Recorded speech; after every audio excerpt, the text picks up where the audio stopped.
Hello and welcome, Charlotte, Rock Hill, Gastonia, surrounding area 704. Welcome to the latest installment of Under Construction. I am your host, the angry black fan, Jamal Darby. Top left, I have Mr. Rodney, Rob Pops Richardson. What's going on, sir? How you feeling, man? It's been a weekend. Yeah, man. It has been It's for been a you, buddy. weekend of emotional roller coasters. Yeah, I'm sorry about your boys last night, man. I'm not worried about that. I'm more upset about today. I got you. And to my top right, Mr. Kaiser Sosa's in the building. What's going on, my man? What's up, man? Longest week in history, probably, I think. I agree. Election day feels like 2 years ago, I swear. More like election month, but that's not why we're here today. Man, when we were up 14-3, I was like, man, stop the count. Stop the count. Yeah, I was gonna put it in full order. I was like, man, look, if that guy can say it, I can say it. Shit. Well, here at Under Construction, we are not fake news. We are here to report that the Panthers have unfortunately lost another game, 31-33 to the world champion Kansas City Chiefs. Guys, I want to start off by asking you just a real straightforward question. Is this a good moral victory today? Who wants to take this? I would say, yeah. There was no. I'm mixed on it. There was no doubt that we were going to score points today, but the defense kind of let me down. We had one punt all game. They've stepped up on that last Kansas City drive, but on offense there were a lot of bright spots. Teddy looked good today. Christian came back strong. Curtis Samuel had an awesome game today, man. This is finally the guy that we actually want to see. But I mean, we got to clean up a lot of things on D, man. It's a young team. A lot needs to be cleaned up. A lot. Yeah. Kaiser, what you got, buddy? There's no such thing as moral victories. This is a game the Panthers could have won. As far as why they didn't, there's a lot of reasons. Ultimately, they're just not as good as the Chiefs, obviously. Pretty much. And the Panthers really had to sell out and be super aggressive and go all out, even to be in the position to win the game. And that's the difference in a team like the Chiefs and the team like the Panthers. Now, you could look at it and say, well, hey, at least we didn't get blown out as some might have expected. Hey, we only lost by 2 points, but a loss is a loss.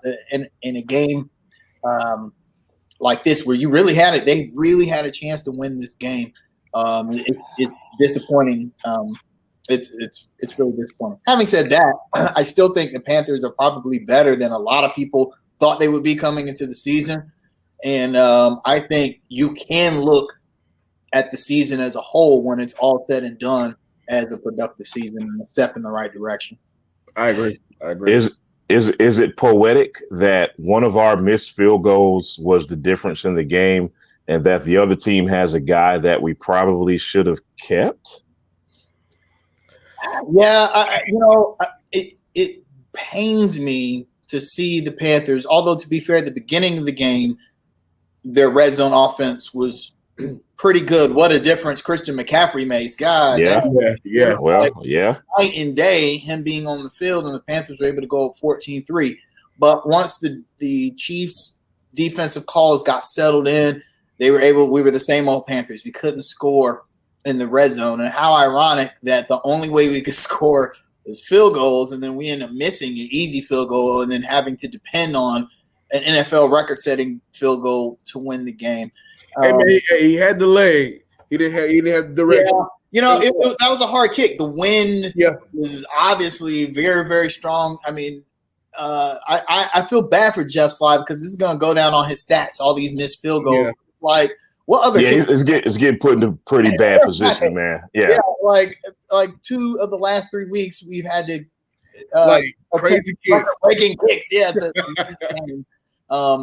that's unacceptable. I do think the offense actually though played fairly well today. I mean, the Chiefs defense ain't world beaters. We all know that, and I expected them to play decent.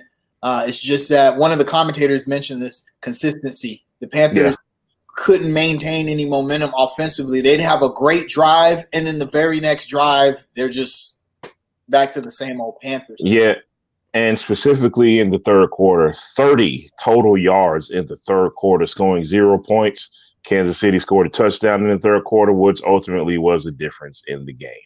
Want to start off by talking about the quarterbacks. Teddy Bridgewater, 36 for 49, 310 yards, 2 touchdowns, took 2 sacks for 7 yards, passer rating of 103.3. Guys, what do you think about Mr. Bridgewater's performance today? I mean, he was consistent, but I mean, it's going to take a lot to beat that team. And honestly, we're just not there yet. I mean, we honestly did not expect them to even be in the game. To be in the game and competitive that late. But I mean, for what he brought today, he did a good job. I mean, effort plays, bringing them together. I did have some issues, especially in the first quarter. You can't use 2 timeouts in the first quarter on the first drive. I can't do it. You can't do that. And then there was some clock management issues with throwing the ball in the middle of the field, driving down the field. I didn't like that in the fourth quarter. Too many passes to the middle, but this is indicative of something we've talked about. The Panthers relying on the short game. Yeah, you've got to go, like one of our fans has said, a bunch of underneath throws that don't work in those situations. No, it doesn't. You can't toss underneath. You got to throw to the sidelines and try and get out of bounds, and it just didn't work. I mean, if you look at, and here's the thing, Patrick Mahomes, if you just watched the game, if you didn't look at the box score, you would feel like he had a fairly pedestrian game, right? And it was far from pedestrian. He trounced us. He threw 4 less passes than Bridgewater, but 60 more yards and 2 more touchdowns. I think Travis Kelce might have had a little something to do. Might have had a little something to do with that. But hey, we got Christian McCaffrey, who had 10 catches for 82 yards, which is, and Curtis Samuel had a hell of a game. Yeah.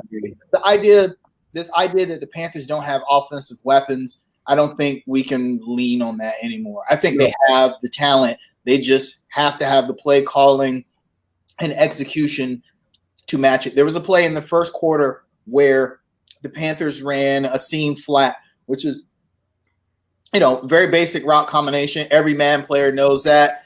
You put a running back on the flat, and then you put someone on the seam, and then the inside linebacker in his zone has to essentially decide who he wants to cover. Panthers ran a seam flat, and the linebacker, he just stayed in the zone, which left Mike Davis open in the flat, right? Right. But Robbie Anderson essentially ran past the zone, and he's 20 yards downfield wide open on the seam. Where do you think Teddy Bridgewater threw the ball? Davis. Threw it to Mike Davis. Now, the Panthers got the first down, but the thing is, Mike Davis had to fight for that first down yardage, and we missed a chance to get a chunk play. Do you think Patrick Mahomes is throwing that ball to the flat if he's going down the stream? No, not at all. Kaiser, you bring up a good point, but go ahead. No, I was just saying those things the Panthers got to recognize and execute on. Kaiser, you bring up a good point because I wanted to speak briefly about Patrick Mahomes and our defense. Going into this game, I said to myself, if we don't get any type of pressure on Patrick Mahomes, I mean, it's going to be really ugly. In the first half, I thought we got some pretty decent pressure on Patrick Mahomes at times. I thought we got some pressure up the middle, which kind of caused him to miss some throws, specifically to Tyreek Hill. That kind of changed in the second half.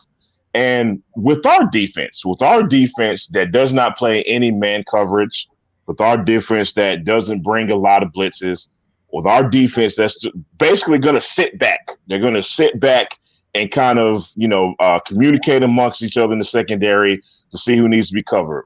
That was just a bad formula for this type of team. You cannot give Patrick Mahomes that much time and make him that comfortable enough where he can just sling it all over the field. And that's what happened.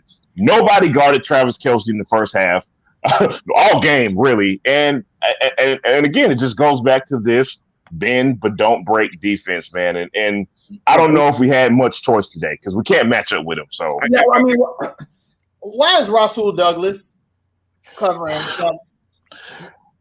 I'm going to tell you why. Goes back to what I said. We're not manning up. You know what I mean? So when we're in cover 2, cover 3, and you got guys basically, trying to decide who they're covering on the fly with the rusty Rasul Douglas, who's coming off the COVID list, it's just a bad formula, man. So guys, I got a question. How much did we miss Jeremy Chin today? We missed him dearly today. Oh, wow. I mean, look, he's one of maybe 2 or 3 guys on this defense who can tackle. I would have felt comfortable with him in coverage with Travis Kelce. Absolutely. Absolutely. But how many missed tackles was there today, guys? I mean, look, Sam Franklin, I thought, for him to be a young guy, he played a decent game today. You know what I mean? But along with Trey Boston and along with Tahir Whitehead, who I'm over him. I'm done. I'm done with Tahir Whitehead. There were so many missed tackles and missed assignments and missed coverages. And I will say, though, I felt like the defense, considering who the opponent was, didn't play bad. It's just that, and I don't think the offense played bad either. I just think that neither one could really, do anything.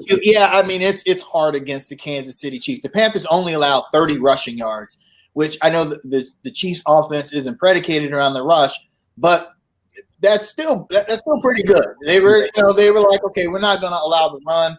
To that point, really quick. I mean, I didn't mean to cut you off. No, you're good. But the commentator in the game mentioned something similar. He was like, you got to take one or the other away against the Chiefs because you're not going to take both of them away. Right, yeah. Today, we decided to take the run away against the Chiefs, and we let Patrick Mahomes, pass all over us. But it's a choice you got to make with this team. I'm okay with that choice because the Panthers aren't strong enough on the back end to say, okay, we're going to make them beat us with the run. No, they would have beat us with the pass anyway, especially with Jeremy Chin not playing. I think then you say, okay, what are our strengths? Okay, we can stop the run against these guys, and we'll just have to – and it almost worked because the Panthers led the time of possession battle, and they did a good job of keeping Mahomes and company off the field in the first half, and that's why they had the lead. But, the Kansas City just got that switch where they'd be like, oh, man, we need a touchdown. We need 2 touchdowns. Then they go get 2 touchdowns, and now you got Teddy Bridgewater flying through the air trying to get a first down. Great play, by the way. That was a gutsy play. That's a good thing I like from Teddy Bridgewater this year. I just wish sometimes he would just be the gunslinger. I know they made the commentator said something about how Drew Brees told him, hey, you don't have to always be a gunslinger. No, sometimes you need to be a gunslinger, bro. Sometimes you got to throw that ball down. Take a chance. Absolutely. Now, with that being said, I don't want to sound like we're going to put all the blame on Teddy Bridgewater because he played a great game. Yeah. Simple question: did he do enough? Did he do his part for the Panthers to have won this game? What I'm getting at is that we kind of get on him about being a game manager, not, taking over the game and making plays. Did he make enough plays today? Can we fault him today? Me personally, I can't fault him. He gave his weapons enough room to make plays. I mean, unless Teddy Bridgewater can line up and linebacker beside Shaq, I mean, I can't fault him for this one. Yeah, and because think about it, guys, there was a drive in the fourth quarter where there were 3 big-time plays. There was one by Teddy Bridgewater on the 4th and 14. There was another one by Curtis Samuel, a great catch by Samuel, and then there was another one by Christian McCaffrey, man. The Panthers showed a lot of guts today. The playmakers on offense made plays, but ultimately, not to sound like a broken record, we didn't have a playmaker on defense today. Do y'all agree with that? Agree. Yeah, we didn't have a big impact guy on defense this week. No big impact plays, no turnovers. That was probably, honestly, the difference. You're not going to turn the Chiefs over, if at all. Patrick Mahomes only thrown 1 interception on the entire season, so it would have been lofty to expect that. But it just comes down to the Panthers just weren't quite as good. If I had to put some blame on someone, maybe some of the coaching, like Rodney says, the timeout clock management situations was unacceptable. That didn't cost us the game, but it could have been the difference. Also, the offensive play calling, it is either Joe Brady is telling Bridgewater throw the underneath, or Bridgewater's making that decision. It's one or the other, and they've got to figure that situation out. Teddy Bridgewater threw almost 50 passes, 49 passes for only 310 yards. You might think that's a lot, but like we said before, Patrick Mahomes threw 4 or less passes and almost put 400 on the board. Yeah, and just real quickly, Teddy Bridgewater 6.3 yards per pass. Patrick Mahomes 8.3 yards. So that's a major difference right there. Now, to also real quickly, Kaza, to also speak to that point, man, just an observation. Just wanted to know if you guys kind of observed the same thing. I thought the Chiefs brought a lot of blitzes in the second half. They blitzed a lot. And I think in the third quarter, we had some big time trouble with it, with kind of blocking the blitzes. It seems like we got that together a little too late. In the fourth quarter, we exploited a lot of those blitzes, but it was too late. Did you guys observe the same thing? Same thing. Yeah. It brought a lot of heat, but and I don't want to pile on Teddy here, but blitzing effectiveness is almost always the responsibility of the quarterback. He has to recognize the blitz, know where his hot read is, and then get the ball to that hot read. If he cannot do those things, then the blitz will be successful. And I don't know if Joe Brady wasn't calling the right plays for Teddy Bridgewater to do that, or Teddy just wasn't able to do that, but the blitz was overly effective until late in the fourth quarter. And you would think, with a team like the Panthers, we throw a lot of underneath, you would think we'd be pretty effective against the blitz, but teams know that. So they like, okay, where do they like to throw their hot reads to? Okay, we're going to put the coverage over there and have the blitz come from the other direction. And that little bit of change is all it takes to throw our offense out of rhythm. The Panthers got to fix that. Yeah. Yeah. I don't know if this is a question any one of us can answer, but DJ Moore was pretty invisible today. What's up with that? Is there any answer to that question? Look, man, there's one ball. There's one ball. CMC's coming back. He's going to get the lion's share of the touches. Robbie Anderson is probably the top receiver on the team. And then Curtis was popping open all day. It's just the luck of the draw today, man. Guys, I'm sorry. He has to flash open. Do something. Yeah, there you go. Whoever's open, give him the ball. I can only surmise that if DJ wasn't getting – he only got 3 targets, 2 catches on 3 targets. So if he's only getting 3 targets, then he was only open 3 times. I've made mention of this before. And look, this is a bit of a hot take. And let me be the first to admit, I may be way off when it comes to this. But this is just a Jamal observation.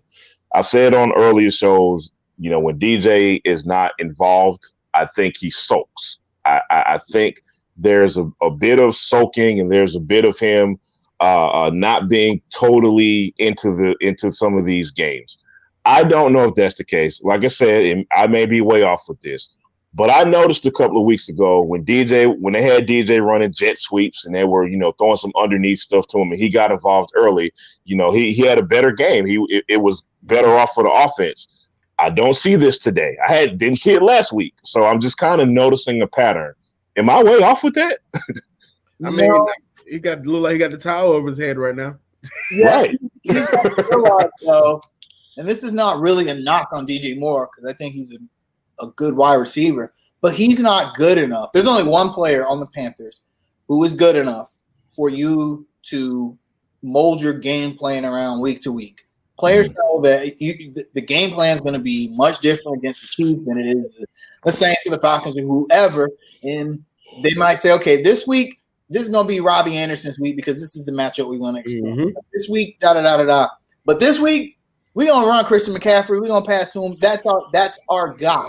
DJ Moore is not good enough to where every week you say, okay, how are we going to exploit DJ Moore's ability against the defense? You don't do that every week because DJ Moore, he's just not that good. And if anything, honestly, I feel like Robbie Anderson's having the better season, and you can do that more with Robbie than you can DJ. Yeah. Real quickly, guys, receiving stats here. Curtis Samuel, 9 catches, 105 yards today. Like Kaza mentioned earlier, Chris McCaffrey, 10 catches, 82 yards. Robbie Anderson, 9 for 63. DJ Moore, 2 for 18. So kind of, to Rodney's point, man, like you said, it's one ball to pass around, man. And somebody's going to lose out from week to week. Fellas, guys, I got a question. Go ahead, sir. So, with CMC coming back this week, do you think we use Mike Davis effectively this game?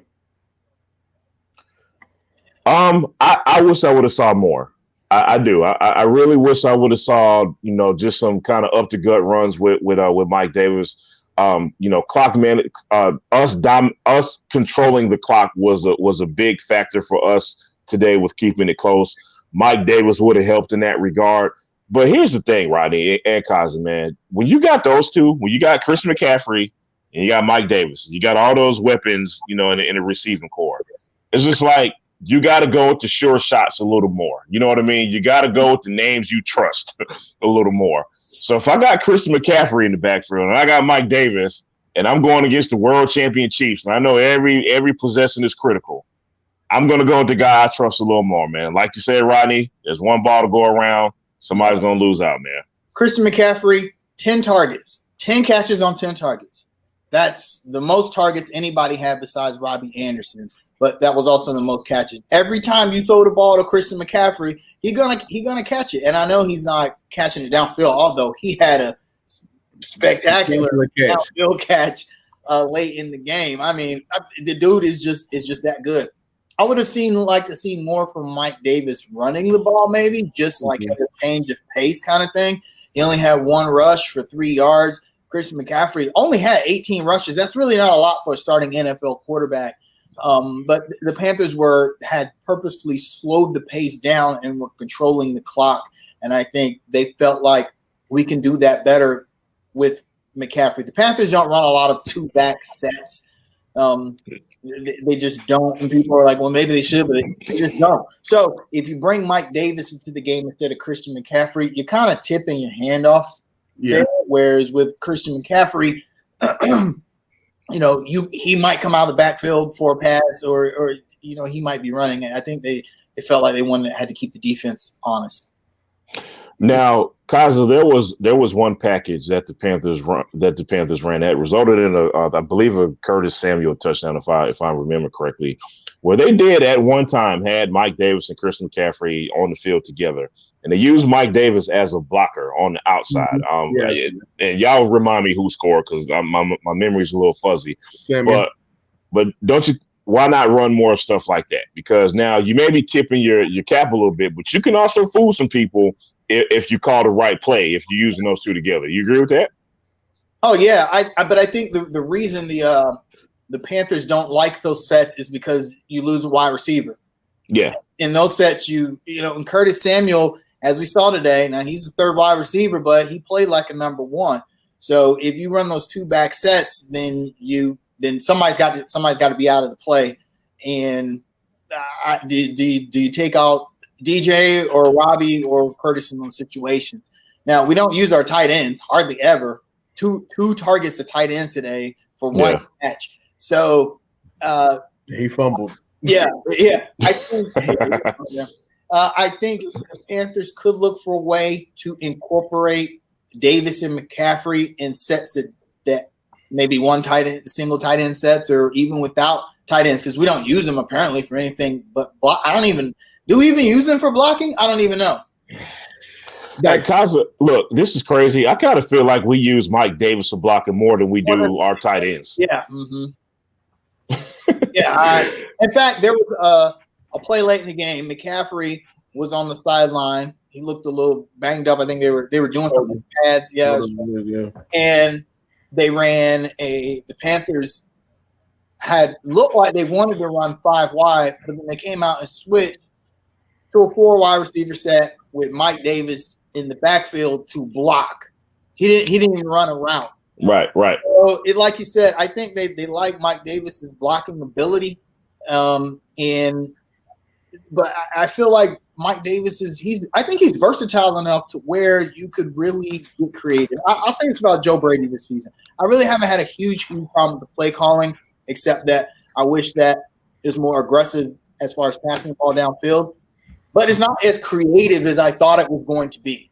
Right. This guy, is coached an outstanding college offense. He was an assistant to Sean Payton, one of the greatest offensive coaches in the NFL. Are y'all seeing that this season? Rodney, you take this one first. Yeah. Look, man, it's a difference between Teddy Bridgewater and Joe Burrow. Joe Burrow can sling that ball down the field a little. Hey, Rodney, you are stealing my thunder, bro. But go ahead, and cook. Joe's smart enough to know the limitations of the people that he has, and you also got to think like these guys really essentially met each other in August, so I don't expect a full bevy of plays this year per se. Maybe next year he'll open up the playbook a little more when we have a traditional offseason, OTAs, mini camps, and things like that. Things will start to get opened up a little more. Yeah, and that question is coming at a perfect time because one of our chat audience members, Chris Rogers, is telling us how awful that last drive was, and it kind of speaks to the point Rodney and Kaiser are speaking of right now. Limited arm strength. There's just not a lot you can open up when your quarterback doesn't throw the ball down the field quite like you want him to. Specifically talking about that last drive, man. Look, we don't want to sound like we're piling on Teddy Bridgewater, but I have seen too many other times, when teams are in that similar situation where they have a long way to go and they got to at least get in the field goal range. You can't just dump the ball off 4 and 5 yards, man. That just doesn't work. It didn't work today. And, the last pass he threw, he tried to throw an out route to DJ Moore and then overthrew him. He threw it over his head and DJ ended up not being able to catch it. And I understand, hey, there was only 4 or 5 seconds left in the game, and you're just trying to get a quick 4 or 5 yards, to make it shorter for the kicker. But even that was such a bad pass. Yeah, man. Like Kaiser, have you ever seen a routine sideline throw be that well defended? you know what I mean? Yeah. I don't know if I've seen that or not, man. How come the Panthers can't defend sideline throws like that? He's doing that. Well, Kaiser, to be fair, our DBs are always 15 yards off the receiver, so it's a little easier for the other guys to throw to the receivers, man. Real quick, man, we're going to wrap the Panthers section up in a little bit, man, but I want to just kind of finish off with the defense, man. Is there a defensive MVP today? Can we name one? I will say this. I'm not necessarily saying this is the MVP for the day. I was pretty impressed, considering, relatively speaking, considering the circumstances. I was pretty impressed with Sam Franklin today, man. So so I may go with him. What do you guys think? Sam Franklin. Yep, led the team in tackles, I think, and had a sack and a QB hit. That's all you can ask for against the Chiefs, honestly. I don't know if this stat is telling or not. You guys can do whatever you want to with this information. Trey Boston, 2 total tackles today. Do whatever you want to with that information. I don't need to because I saw Travis Kelce burying him under Arrowhead Stadium. Look, he looked like Josh Norman for a second, man. Yeah, man, that's embarrassing. I mean, you know what else is embarrassing? I got one more thing that's embarrassing, guys. When your starting middle linebacker has 1 tackle for today. Tahir Whitehead, 1 tackle today, guys. Yeah, that's not gonna work. It's not gonna work, man. All right, so with that being said, guys, first, who are your offensive MVPs for today? CMC. I'm gonna go C-Mac, just because of the impact was so apparent. Just from the first drive, it's like, holy crap, the Panthers offense don't look half bad. So he would be my pick. But I felt like there were a few good performances you could pick from: Curtis Samuel, Teddy Bridgewater. But I think that CMC was the guy today. I'm only picking Curtis Samuel just to be contrarian, to tell you the truth, because I'm kind of with you on everything you said about Chris McCaffrey as far as impact is concerned. You can't deny the impact. I'll just give it to Curtis Samuel, only because I think he was very important on third down in particular, and we also got a couple of rushes out of Curtis Samuel as well. So I'll give it to Samuel today. Are we all going with Sam Franklin for the defensive MVP today? Because there's not a lot to really choose from, honestly.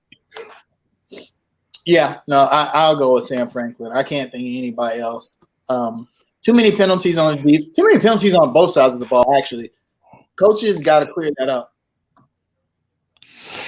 Yeah, man, and here's a question that I meant to ask earlier, and I specifically about Brian Burns. I just want to know if you guys kind of observed the same thing. Brian Burns, at least stat wise, is not going to jump out at you today.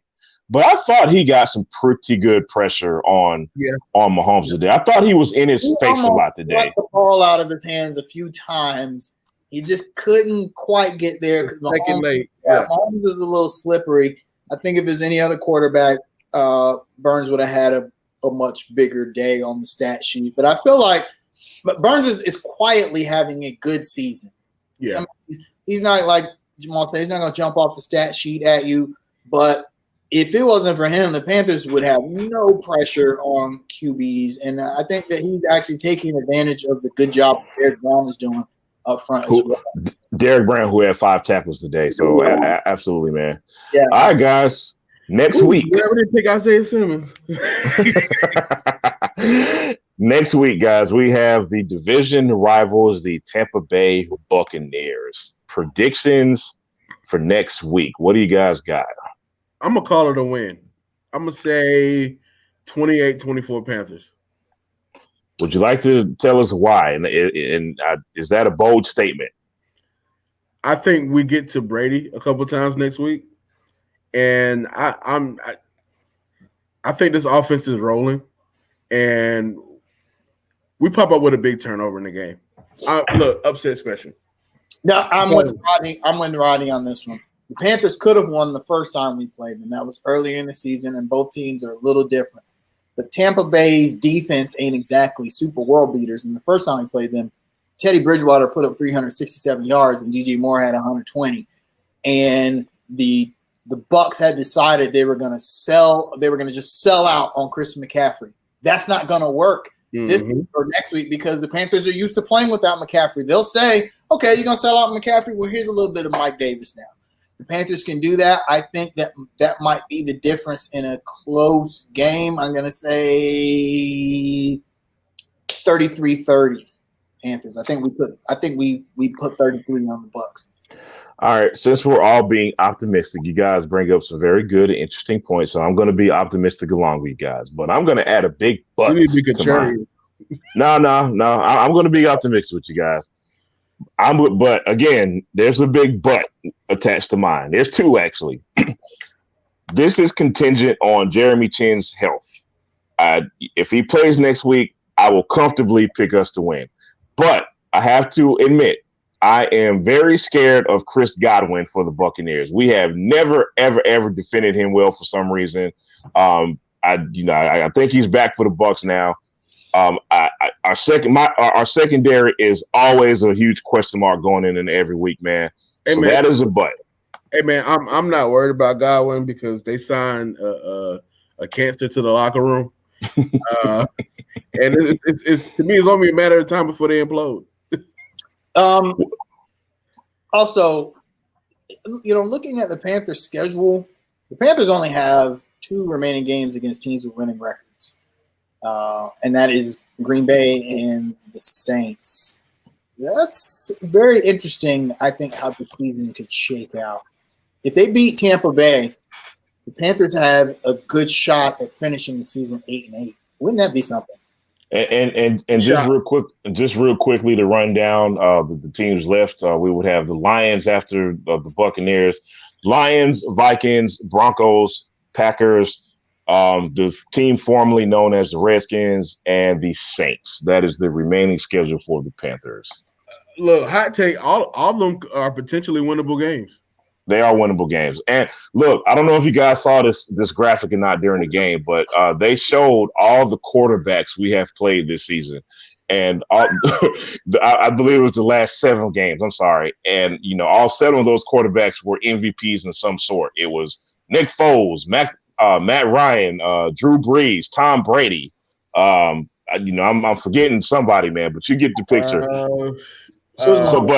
Yeah. Pat Mahomes.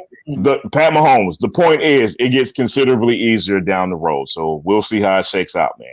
Oh, right. Matty Ice. And Matty Ice, man. Matty Ice. Yeah, we'll count him. So anywho, get rid of him. They really think they're going to be Trevor Lawrence.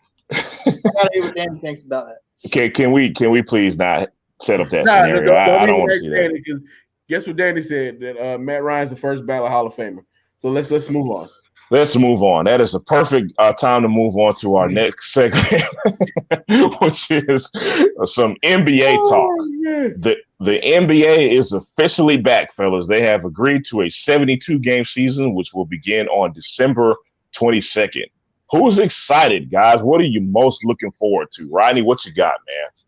I'm most looking forward to the continual growth of the Hornets.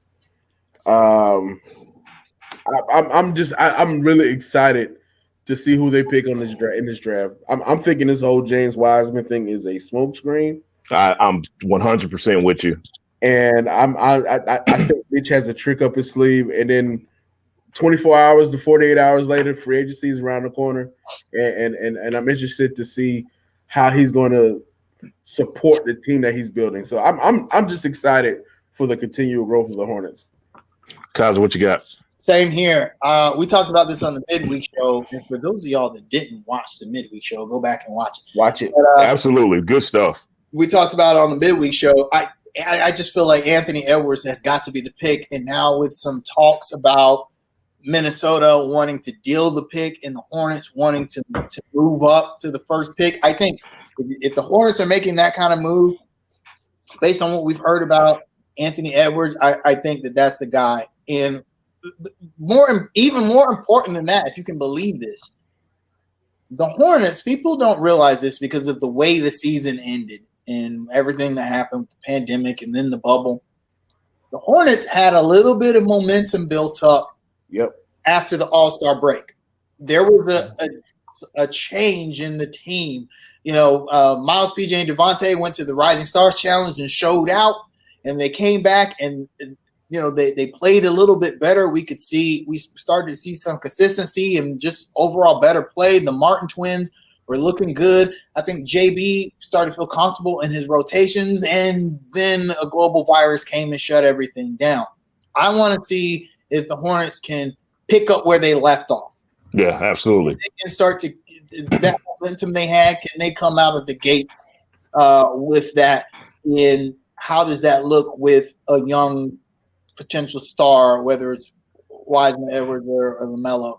I as a Hornets fan, I can't remember the last time that I was like this excited about the start of the season. Maybe the year after we lost to Miami in the playoffs, I felt like, okay, we're going to get over the hump next season. We got Lance Stevenson. I felt like, man, this is going to be it. It didn't work out. It didn't quite work out. Didn't quite work out. I feel more excited about the prospects now than I did then, because we're not talking about some retread free agent. We got a core of young talent we can develop finally. We got young guys we can develop, and we're going to see what JB can do with those guys. That's why I'm excited about. Speaking to that point, Kaza, I say this often, man, and this fan base does not want to hear the P word, which is patience. This fan base is going to tell you they've been waiting 30 years and they've had season tickets since '88. They don't want to wait anymore. They want to win now, blah, blah, blah, blah, blah. But we have often said on this show, man, like the key to sustainable success is not the easiest road sometimes, but it is the road that the Hornets need to take. And I'm so happy that Mitch Kupchak and Michael Jordan have taken the approach of developing young talent, not making these panic trades, not bringing these kinds of, like you said it, retread free agents, because it hasn't worked in the past. You know what I mean? So we need to try something different. Hornets fans have been craving for this franchise to try something different, which we're doing now, and the fan base is still complaining. Go figure. But whatever. As far as what I'm looking forward to everything. November 18th can't get here fast enough, man. I cannot wait to see who this team picks, man. We are all in agreement. Anthony Edwards needs to be the guy. You look at his film, that dude's film jumps out at you, man. His athleticism, his skill level, his confidence, everything just kind of just jumps off the screen at you, man. What it is for me, I feel like I think an important trait when it comes to draft picks, the it factor. Yeah. Doesn't it just seem like he has that it factor? And I know that that's very subjective and it's kind of vague and not quantitative, but that's when I watch film and highlights of Anthony Edwards compared more so even to LaMelo, I'm like, man, this kid is different. Hey, Kaza, you know the last person who I thought had the it factor? Kobe Bryant. He had it. He had that thing, that undescribable thing that you're describing. He had that confidence from the jump. And look, and guys, before somebody comes on here and try to blast me, I'm not saying Anthony Edwards is going to turn into Kobe Bryant. Let's be clear about that. But he just has that thing, man. I heard him in an interview, when they were comparing him to Dwayne Wade, and he was speaking about how it's an honor to be compared to Dwayne Wade. It would be an honor to be the first pick, man. And I just like the way the guy talks. I really just if he's selling me on him, he got an A+. You know what I mean? Yeah. Which brings me to my next point. There's been reports that LaMelo Ball's stock may be dropping. Does that scare y'all? I mean, he was never really. I mean, outside of me initially looking into video of the prospects, he never was really on my radar. I mean, he's a subpar shooter as a guard. I mean, this is a guard-driven league. I mean, he's a shot creator, doesn't play defense, and he has a slight frame. And I was never that high on the guy. And it's just like, okay, I see the special vision, but I see the jump shot that comes from right here. Mm-hmm. And then And God knows what happened to the last guy whose jump shot came from right there, but I digress. Go ahead. Don't talk about that. I'm sorry. And then another thing was I saw in the interview, he's like, yeah, I'm not willing to work on my shot. I'm like, you can't do that. Like you can't say stuff like that. Oh my goodness. You can't. Sorry guys, I have some technical difficulties. Oh, you good, man? You're good, bro. I was wondering why there was two Kaisers on the screen. Go ahead, bro. But as far as the LaMelo Ball stock, I don't. We see this every draft though, and this is why sometimes this is how Kristaps Porzingis ended up number 4. Yeah. Because he just came out of nowhere, and people were like, "Whoa, who is this guy?" And the Knicks decided to take a chance on him, and it didn't work out for them, but it worked out for Porzingis. So, the Knicks got booed for that. I wonder, is there anyone else that the Hornets could draft that we would boo? I'm glad. I am so glad you asked it. Toppin. No, listen. I'm so glad you asked that question, Kaiser, because it's a perfect segue to what I was going to ask next. Rodney, I specifically want to ask you about this because you've brought this young man up before. I'm going to screw up his name, Onyeka Okongwu. Is he this draft's Kristaps Porzingis? And what I mean by that is he the guy nobody's looking at, but the guy that might mess around to be the best guy in the draft? Is he that guy? He can be the Bam Adebayo of the draft. I mean, to say he's Kristaps is kind of lofty, but I mean, he has Bam Adebayo potential. But I mean, I'm gonna be real with you. I'm gonna say a name, and you guys are gonna revolt. Look, he's gonna be good. Cole Anthony, man. No. not for the Hornets, but I'm saying like this guy's stock is underrated. At North Carolina, he had no help around him. And all these All-Star games and showcases coming out, he was the MVP. He was the best player, hands down. The one bad year is driving his stock down. If I'm the Hornets and he slips to like number 20, look, man, I'm trying to package something to move up. Oh, okay. Well, look. Okay, now at number 20 is a different thing. Now, I look because you damn right I was about to revolt if you were talking about Not picking him at 3. Not the third pick. No. No. Here's the interesting thing though about the third pick. One of the 3 projected top 3 picks is not going to be as good as he was drafted at. That's history. Historically, in the history of the lottery draft era, never have all first three picks in the draft ended up being all-stars. That's never happened. So we have a chance of blowing this. We have a 1 in 3 chance of picking the guy that ends up. I hate to say it, we always do, but go ahead, man.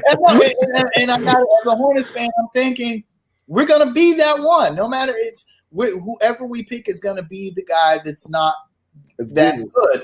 And I feel for some reason I feel like Anthony Edwards is not going to be one of those guys. I think the bigger risk. I'm with you.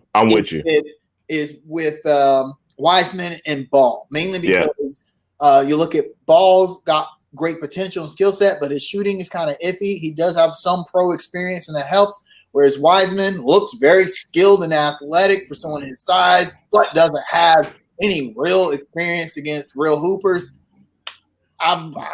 What if Wiseman is nothing but a black Cody Zeller who's a little more athletic? Okay, so I want to post that in the comments. I didn't feel like getting crucified that day because I was already happy that day at work.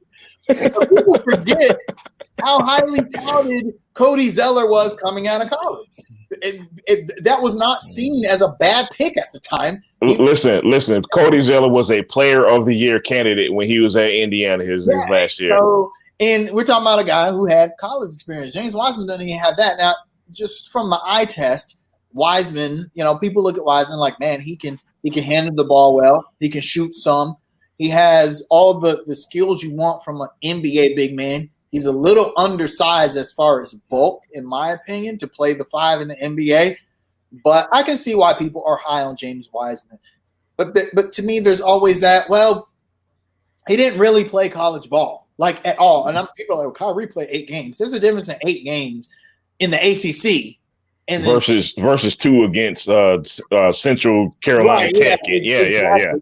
Kyrie is playing against UNC and Florida State, and I don't even know who James Wiseman was playing against. So there's that. And I just feel like Edwards, I wouldn't call any of those picks safe, but I just feel like he's going to be a talented NBA player.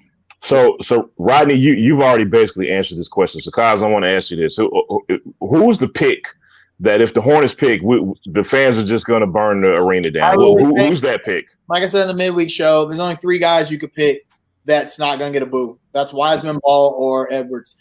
Either one of those. Ball will get a boo, man. Ball will get a few boos. Okay, Ball, think so?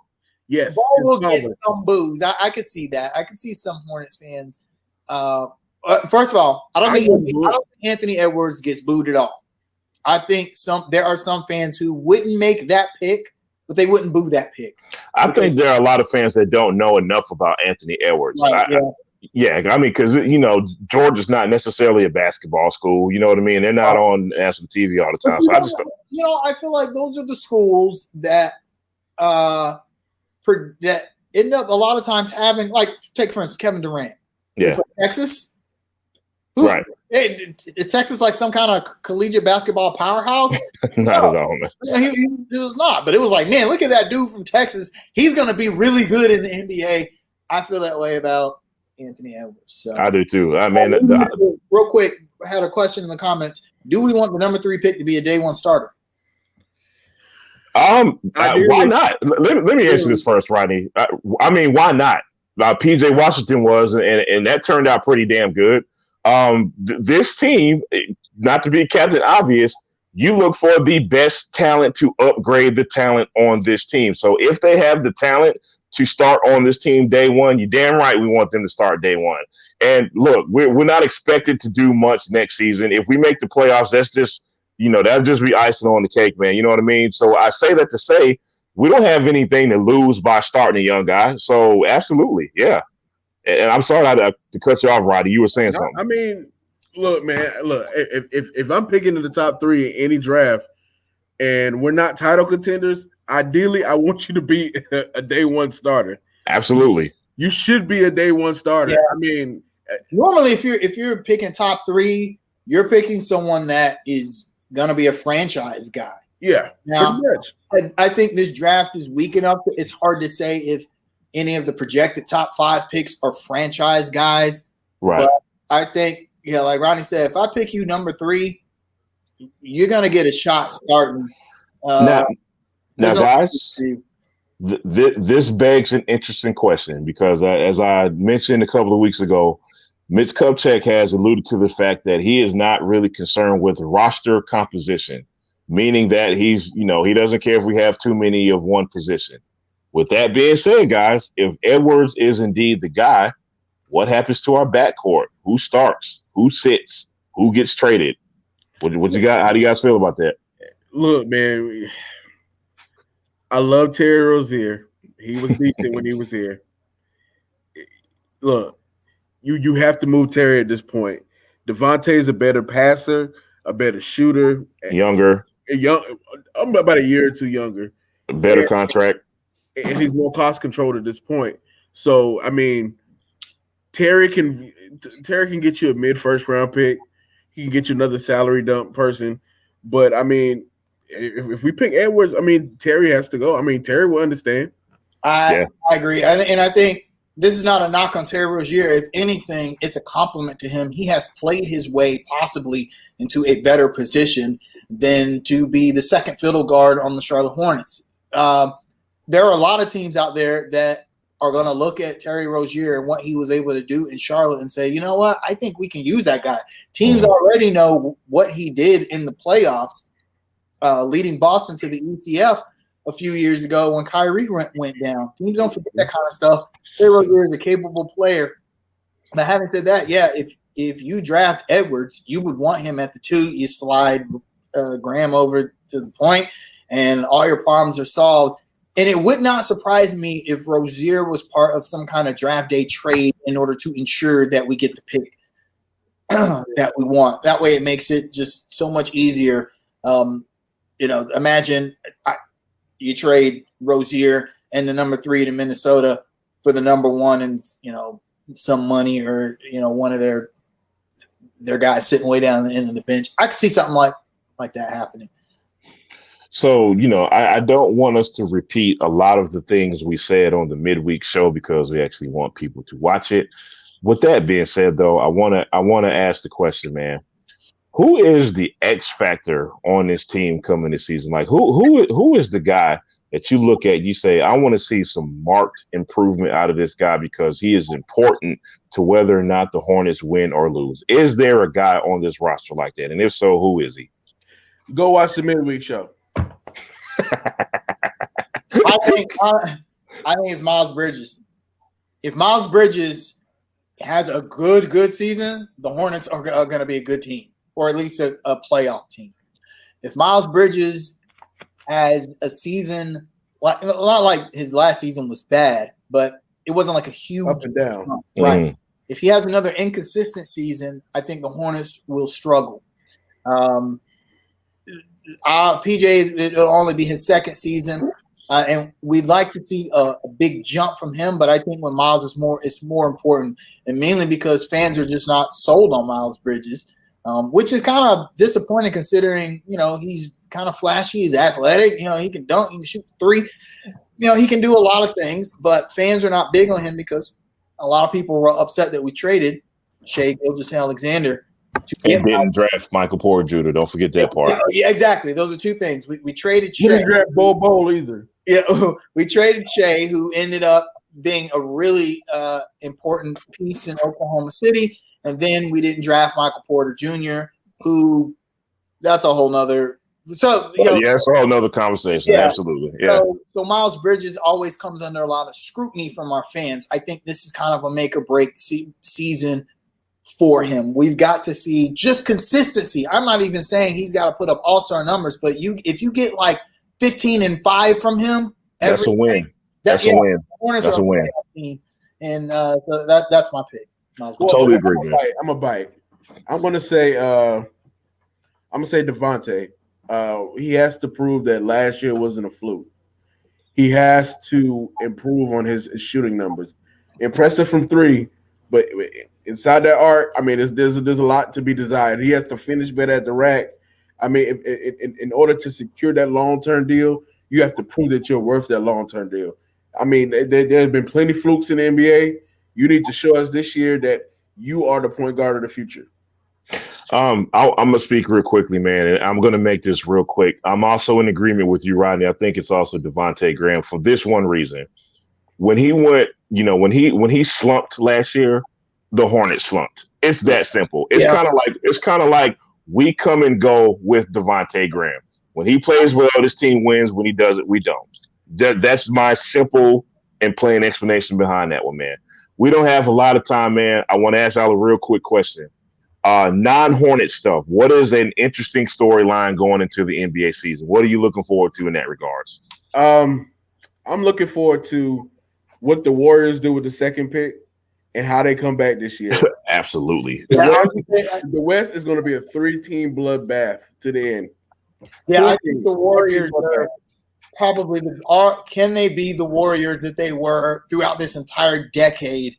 It's weird because I still think the Warriors get underrated a bit. They were the most dominant team of the last 10 years, 5 straight NBA finals, 3 championships, and the second Steph Curry and Klay Thompson injured. It's like, well, so the West belongs to LeBron and the Lakers now. And it's like, whoa. We went to the finals last year, and they were like banged up. So I think they're probably the biggest story. That, and of course, the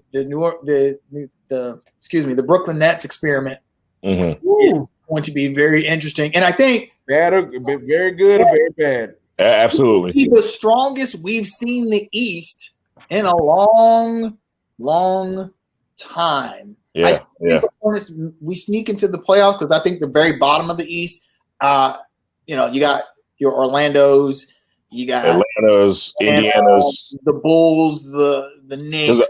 Because I think Indiana's going to drop off a bit, which is why I named them. Yeah, go ahead. I think Charlotte can be in that mix, but you look at the top 6, man. Yeah. One of those teams could win a championship, honestly. Yeah. So, yeah, and my pick was the Brooklyn Nets storyline, man, and my gut feeling tells me it was such a mistake getting rid of Kenny Atkinson. I may be wrong about that. Steve Nash is obviously an unknown commodity. We don't know what's going to come out of that situation, which makes it an interesting storyline because you definitely you got KD and Kyrie Irving. We don't know about how healthy they are. But the Brooklyn Nets are a deep team. They are well equipped to come out of the East. That don't mean they will. We've seen times in the past where teams have stacked talent, but that doesn't necessarily mean that it's cohesive, and that doesn't necessarily result in the best outcome. But with that being said, like I said, they are well equipped to make a title run coming out the East, man. Real quick, y'all, we are at the end of the show. Just want to say, you guys got any shout outs or shout ats? Shout out to the Clemson Tigers, man. We lost to Notre Dame. Good game. We're gonna see y'all again in 3 weeks with a fully healthy defense. Hey man, I want to see that ACC title, man. I ain't gonna lie. I want to see y'all two battle out for the ACC title. Man, it's gonna be a barn burner. Yeah, Kaiser, what you got? Besides the obvious wins of this week, shout out to everyone.